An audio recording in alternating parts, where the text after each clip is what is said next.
Hey guys, so today I want to work on my Eachine EV800D goggles. I really enjoy these FPV goggles. I think that for the price they kind of can't be beaten. I've had them for probably about 6 months now, using them nearly every day, and other than a few small issues I've had with them, which I'll talk about as we're kind of going through what I want to do with it today. Other than a few small issues, I think they're great. So what I want to do today is I want to make a modification. The battery sits in the very front of the goggles here. All the hardware is actually in this small section here. Battery sits in the very front, and the goggles are front heavy. No matter what you do with the straps, unless you kind of lean your head forward, you're going to be having the goggles falling off your face all the time. So what I want to do is I want to pull the battery out of here, and I want to put it back on the back of the strap back here. I'm going to put a piece of elastic back here and mount it back here, and then run the wires down the side of the headband. It's going to do two things. It's going to make it lighter in the front, which is going to be really nice. The second thing it's going to do is it's going to allow me to charge the battery outside of the goggles, where right now you have to use the included charger, and that charger is mediocre at best. It can take hours and hours and hours to charge this battery, and which it's not a very big battery, so I want to be able to charge it on my regular battery charger and possibly even use different batteries. Okay, so but before I get started on that, you can see the bench is a mess, so we're gonna go ahead and get that cleaned up right now.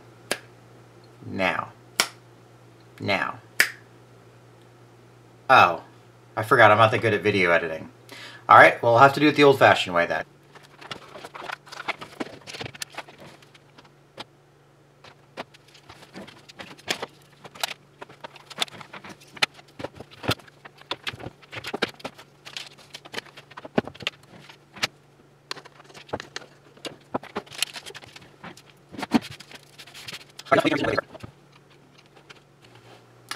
Alright, so I'm going to try this from a different angle. I'm going to try this with the camera being above me most of the time.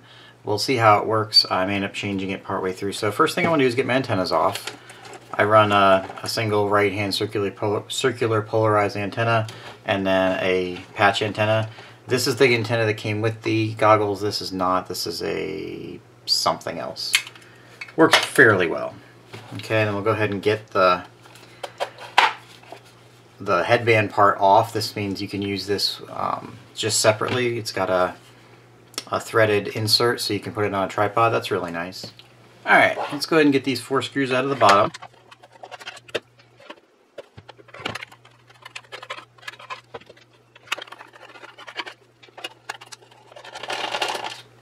Good.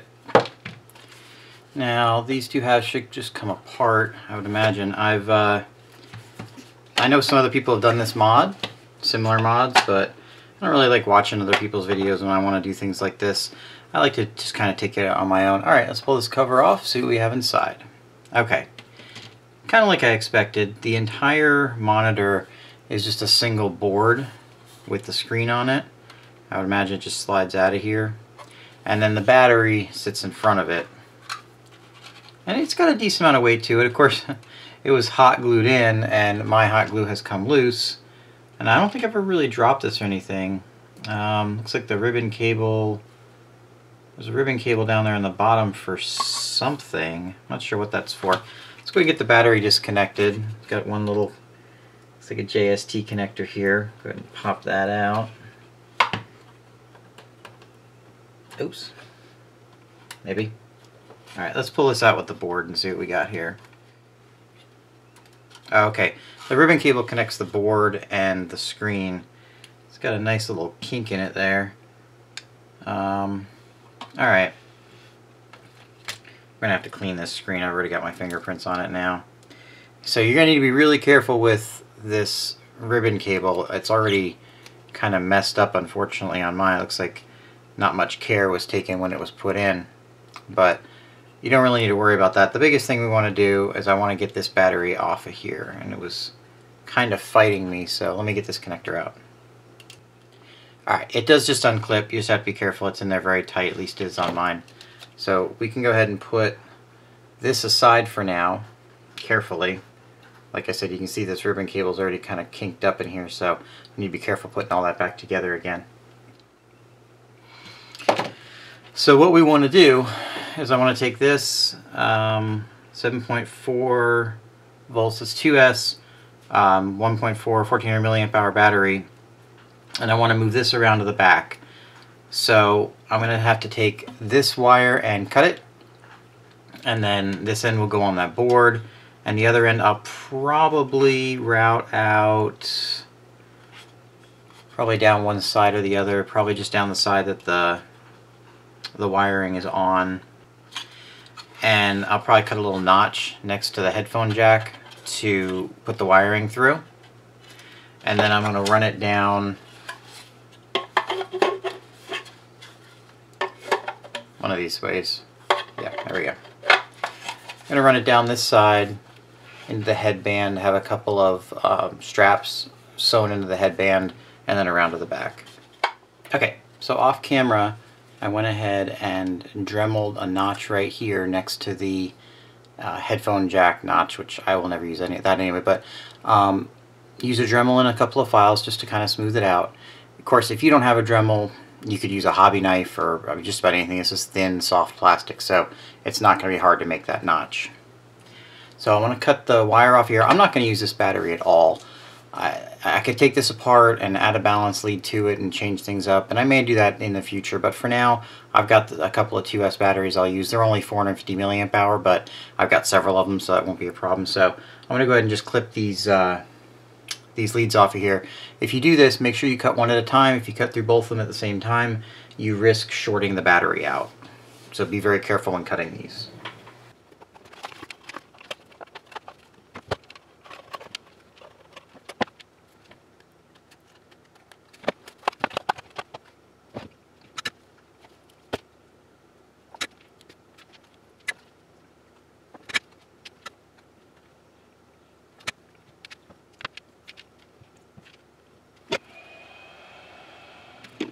Alright, so here's the mostly finished product. I got the wires coming out of here.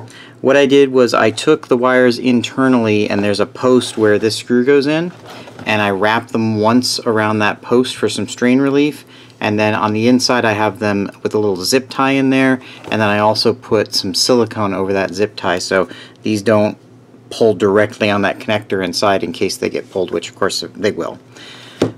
I am also probably going to add a little mount right here, maybe a piece of Velcro going over it, something like that, something that's not permanent. My wonderfully talented girlfriend sewed a piece of elastic right here and right here for the wiring to go through, and then around here on the back made a little pouch. And right now I've just got this 2S 450 in the pouch, but I'll probably have a bigger battery in here eventually. This is just what I have now. I'm also going to shorten these wires up. I didn't know exactly what length they were going to need to end up being, but I wanted to test this out. So I've got it plugged in now, and if I push the power button here, as you can see, turns on and works no problem. I've done a few flights with this 2S 450, and of course it's not going to have quite the capacity that the stock battery had, but I can recharge this battery in, I don't know, 15-20 minutes as opposed to God only knows how many hours with the stock one with the stock charger. So if you have this headset, I strongly suggest making a similar modification. Yeah, if you don't have the ability to sew, of course you could glue some sort of strap on here and make some other design for the back here. But it makes the front of the headset lighter, so it doesn't feel like it's trying to pull itself off the front of your face all the time quite as much. It's still a little front heavy, but it's not nearly as bad. And primarily it makes using and recharging the battery so much more convenient. Alright guys, well thanks for watching. Please comment, like, and subscribe. I have some more cool stuff coming up soon. Thanks.